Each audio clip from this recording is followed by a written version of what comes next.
Hi friends, എല്ലാവർക്കും new edition ടെക്കിലേക്കും വീണ്ടും ഒരിക്കലും കൂടി സ്വാഗതം. ഞാൻ നിങ്ങളെ അമൽ ബാബു. ഇന്ന് നമ്മൾ കാണിക്കാൻ പോകുന്നത് പറഞ്ഞാൽ എൻ്റെ സെറ്ററിനെ കുറിച്ചാണ്. ഞാൻ ഹാച്ചറിയെ കുറിച്ച് മുമ്പത്തൊരു വീഡിയോ ചെയ്തിട്ടുണ്ട്. അതിനെക്കുറിച്ച് ഒരുപാട് കാര്യങ്ങളും കുഞ്ഞുങ്ങളെ വിരിഞ്ഞിറങ്ങുന്നതും കുഞ്ഞുങ്ങളെക്കുറിച്ച് കുറേ കാര്യങ്ങൾ സംസാരിച്ചിട്ടുണ്ട്.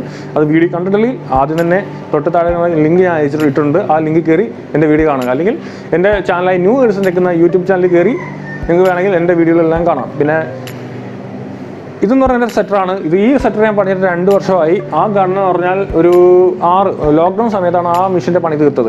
പിന്നെ ഈ മെഷീനെ കുറിച്ച് പറഞ്ഞു കഴിഞ്ഞാൽ ഞാൻ ആദ്യമായിട്ടുണ്ടാക്കിയ മെഷീൻ ഇതാണ്. ഞാൻ ഒരുപാട് കഷ്ടപ്പെട്ടു, ഒരുപാട് ബുദ്ധിമുട്ടി. ഈ മെഷീൻ ഉണ്ടാക്കുന്നതിന് മുമ്പ് ഞാനൊരു 1000 മുട്ട വെക്കുന്ന ഇൻക്യുബേറ്റർ ഉണ്ടാക്കിയിട്ടുണ്ടായിരുന്നു. അതെനിക്ക് വലിയ പരാജയമായിരുന്നു. ഞാൻ ഒരുപാട് വിചാരിച്ചു, ഒരുപാട് ശ്രമിച്ചു. പക്ഷേ എനിക്കത് വിജയത്തിൽ കൊണ്ടെത്തിക്കാൻ ഒരുപാട് സമയം എടുക്കേണ്ടി വന്നു. കാരണം ഞാൻ ഒരുപാട് പേരെ വിളിച്ചായിരുന്നു. ഈ ഇൻക്യുബേറ്ററുമായിട്ട് ബന്ധപ്പെട്ടൊക്കെ ഒരുപാട് ആൾക്കാരെ വിളിച്ചു. പക്ഷേ അവരെല്ലാം എന്നെ പരിഹസിക്കുന്നുണ്ട്. നമ്മൾ ചോദിക്കുന്നതിനുള്ള മറുപടി ആരും തന്നിട്ടില്ല. പല ആൾക്കാരും പറഞ്ഞു അങ്ങനെയാണ് ഇങ്ങനെയാണ്, അതിങ്ങനെ തലകുത്തി വെച്ചാൽ വേറെ രീതിയാവും, അങ്ങനെയൊക്കെ പറഞ്ഞ് ലാസ്റ്റ് ഞാൻ കുഴഞ്ഞു. പിന്നെ ഞാൻ വിചാരിച്ചു ഞാൻ തന്നെ എൻ്റെ പോരായ്മകൾ, ആ മെഷീൻ്റെ പോരായ്മകൾ ഞാൻ തന്നെ കണ്ടെത്താമെന്ന് വിചാരിച്ചു. അങ്ങനെ ഇറങ്ങി തിരിച്ചു. എനിക്കുണ്ട് ആ ഒരു മെഷീൻ ഉണ്ടാക്കി, ഒരു ഇൻക്യുബേറ്റർ ഉണ്ടാക്കി.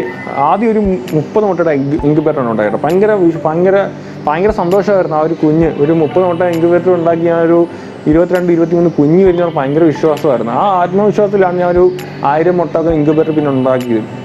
അതുകൊണ്ട് എനിക്ക് 6-7 മാസത്തോളം എടുത്തു ആ ഇൻക്യുബേറ്റർ എനിക്ക് സക്സസ് ആക്കി എടുക്കാൻ വേണ്ടി. രണ്ട് മുട്ട വെച്ച് കഴിഞ്ഞാൽ 100 മുട്ട വെച്ച് കഴിഞ്ഞാൽ ഒരു 20-30 മുട്ട കുഞ്ഞൊക്കെ ആയിരിക്കും കിട്ടുന്നത്. അത് ഹെൽത്തി ആരോഗ്യം കുറഞ്ഞുള്ള കുഞ്ഞുങ്ങളാണ്. അതെന്താണെന്ന് കുറവ് എന്താ, കുഞ്ഞുങ്ങൾക്ക് ആരോഗ്യം വരാത്ത എന്താണ്, ഗ്രോത്ത് വെക്കാത്ത എന്താണെന്നുള്ളത് കാര്യങ്ങൾ ഞാൻ പതുക്കെ 6-7 മാസം കൊണ്ട് ഞാനത് പഠിച്ചെടുക്കുകയും എനിക്കത് നല്ല ആത്മവിശ്വാസം ഉണ്ടായി. എനിക്കൊരു വലിയൊരു ഇൻക്യുബേറ്റർ ഉണ്ടാക്കി കഴിഞ്ഞാൽ അത് സക്സസ് ആക്കി എടുക്കാമെന്നുള്ള. ഈ ഇൻക്യുബേറ്റർ ഉണ്ടാക്കിയാൽ ഞാൻ എടുത്തതുകൊണ്ട് 1 വർഷത്തോളം എനിക്ക് ഈ മെഷീൻ ഉണ്ടാക്കിയെടുക്കാൻ സമയം എടുത്തു. കാരണം ഞാൻ വേറൊരു വർക്കുണ്ട്. ആ ജോലിക്ക് ഇടയ്ക്കാണ് രാത്രിയിലേക്ക് നിന്നാണ് ചെയ്യുന്നത്. പിന്നെ ഈ കാണുന്ന ഷെഡ് ഉദാഹരണം പറഞ്ഞാൽ പുറത്തെ വർക്ക് അപൂർവമാണ്. ഇതിനകത്ത് പുറത്തെ വർക്ക് കൊടുത്തത് ഇതിൽ വയറിങ് കേട്ടോ, ഇവിടുത്തെ വയറിങ് ഉള്ളൂ ഞാൻ പുറത്ത് കൊടുത്തത്. കാരണം അത് ലൈസൻസ് ഉണ്ടെങ്കിൽ ആ വയറിങ്ങിൻ്റെ സർട്ടിഫിക്കറ്റ് കാണിച്ചാലേ നമുക്ക് കറണ്ട് തരത്തുള്ളൂ. അത് ഞാൻ ചെയ്തതാണ്, പക്ഷേ ചെയ്തില്ല. പിന്നെ മെഷീൻ്റെ വയറിങ് കാര്യങ്ങളെല്ലാം ഞാൻ തന്നെയാണ് ചെയ്തത്. അത് ഇച്ചിരി കോംപ്ലിക്കേറ്റഡ് ആണ്. കോംപ്ലിക്കേറ്റഡ് എന്ന് പറഞ്ഞാൽ അതിനകത്ത് ഉപയോഗിക്കുന്ന സെൻസറൊക്കെ ഇച്ചിരി അങ്ങനെ പെട്ടെന്ന് നമുക്ക് കൈകാര്യം ചെയ്യാൻ പറ്റുന്ന സംഭവങ്ങളല്ല.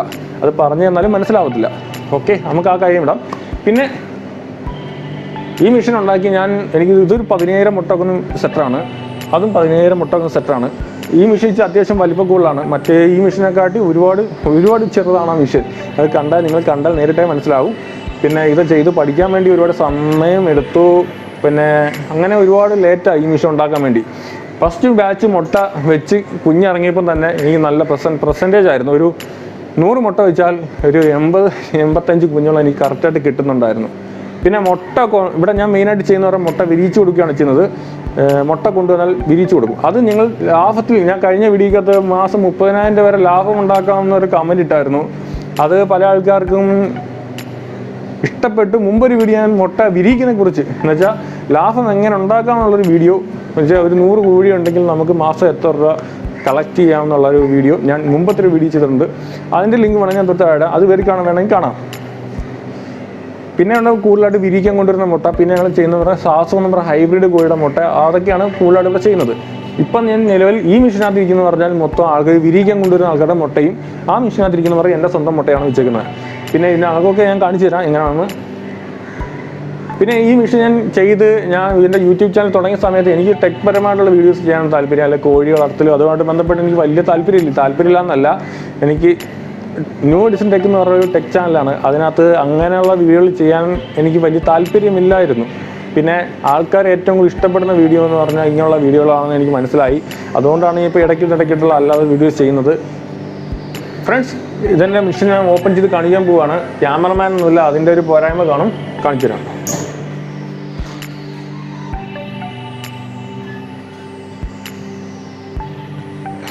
ഇത് ഓരോരുത്തരുടെയും ബാച്ച് തിരിച്ച് വെച്ചേക്കുന്ന മുട്ടകളാണ്. ഈ കാണുന്നതൊക്കെ ഓരോ നമ്പർ എഴുതി വെച്ചേക്കുവാണ്. ഇതെല്ലാം നമ്പർ ഇട്ട് ബാച്ച് തിരിച്ചു. അത് ഒരുപാട് പേര് പല ആഴ്ചകളുടെ മുട്ടയാണ് ഇരിക്കുന്നത്. 21 ദിവസം കഴിഞ്ഞ് 18-ാം ദിവസം ഇതിൽ നിന്ന് അങ്ങോട്ട് മാറ്റും, ഷിഫ്റ്റ് ചെയ്യും.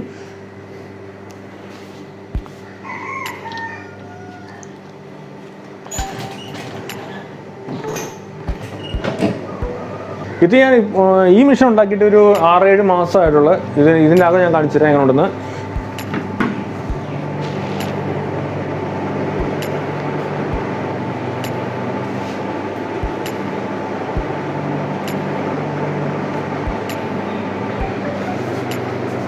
ഫ്രണ്ട്സ്, ഇതാണ് നമ്മളെ രണ്ടാമത്തെ സെറ്റർ.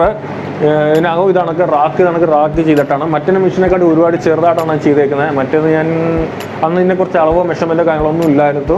അത് ഞാൻ മറ്റേ മെഷീൻ ആദ്യത്തെ മെഷീൻ ചെയ്ത് കഴിഞ്ഞപ്പോഴാണ് എനിക്ക് മനസ്സിലായത് നമ്മൾ എത്രമാത്രം ചെറുതാക്കി ചെയ്യാം അത്രയും ചെറുതാക്കി ചെയ്തേക്കുവാണ്. ഇതിനകത്ത് മൊത്തത്തിൽ 15,000 മുട്ട കൊള്ളും. ഇതിപ്പം മുട്ട ഫുള്ള് മുട്ടയാണ്. ഇത് റാക്കാണ്. ഇത് റാക്കിന് ഓരോ മണിക്കൂർ കൂടുമ്പം വൺ സൈഡ് 45 ഡിഗ്രിയിലോട്ട് അങ്ങോട്ട് ചെരിയും. അടുത്തൊരു മണിക്കൂർ ആകുമ്പോൾ 45 ഡിഗ്രി ഇങ്ങോട്ട് ചെരിയും. ഇതിനൊരു ഗിയറുണ്ട്. ജസ്റ്റ് ഇത് വർക്ക് ചെയ്യുന്ന രീതി ഞാൻ കാണിച്ചു തരാം.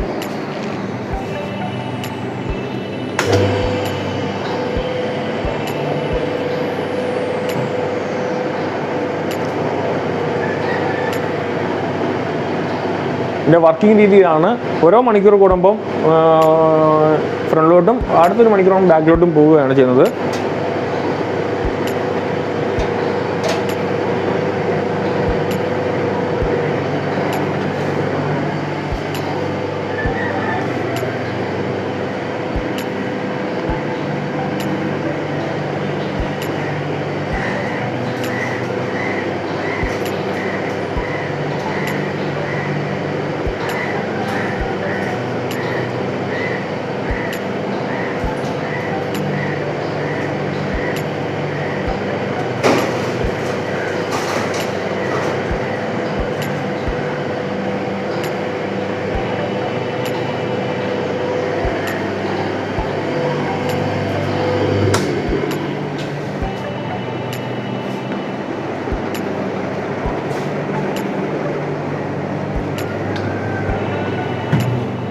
അടുത്തെന്ന് പറഞ്ഞാൽ മെഷീനകത്തുള്ള ടെമ്പറേച്ചറും ഹ്യൂമിഡിറ്റിയും അറിയാൻ ഉപയോഗിക്കുന്ന ഒരു തെർമോമീറ്ററാണ് ഈ കാണുന്നത്.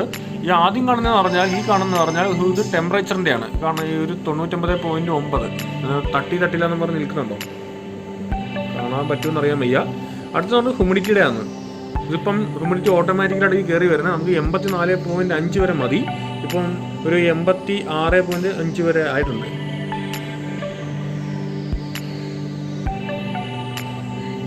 ഓക്കെ, പിന്നെ അത് നമ്മൾ ഹ്യൂമിഡിറ്റി അതിനകത്തുള്ള ഈ ഹ്യൂമിഡിറ്റിക്കും ടെമ്പറേച്ചറിനും ഒരേ തെർമോമീറ്ററാണ് ഉപയോഗിക്കുന്നത്. പക്ഷേ നമ്മൾ ആ തെർമോമീറ്ററിൻ്റെ താഴെയായിട്ട് ക്ലോത്ത് തുണി വെച്ചതിന് ശേഷം അതിന് തൊട്ട് താഴെ ഒരു ബോട്ടിലാണ്, അതിനകത്ത് വെള്ളം നിറച്ച് വെച്ചേക്കുവാണ്. ഈ ക്ലോത്തിൽ കൂടെയുള്ള തണുത്ത വെള്ളം നമ്മൾ ഈ പറയുന്ന തെർമോമീറ്ററിൻ്റെ തട്ടയും അകത്ത് നടക്കുന്ന എയർ സർക്കുലേഷൻ വഴി ആ അകത്തുള്ള ഹ്യൂമിഡിറ്റി അതിനകത്ത് കറക്റ്റായിട്ട് ഫോമായി നമുക്ക് ഇതിനകത്ത് ഈ മീറ്ററിലൂടെ കാണാൻ പറ്റുകയും ചെയ്യും.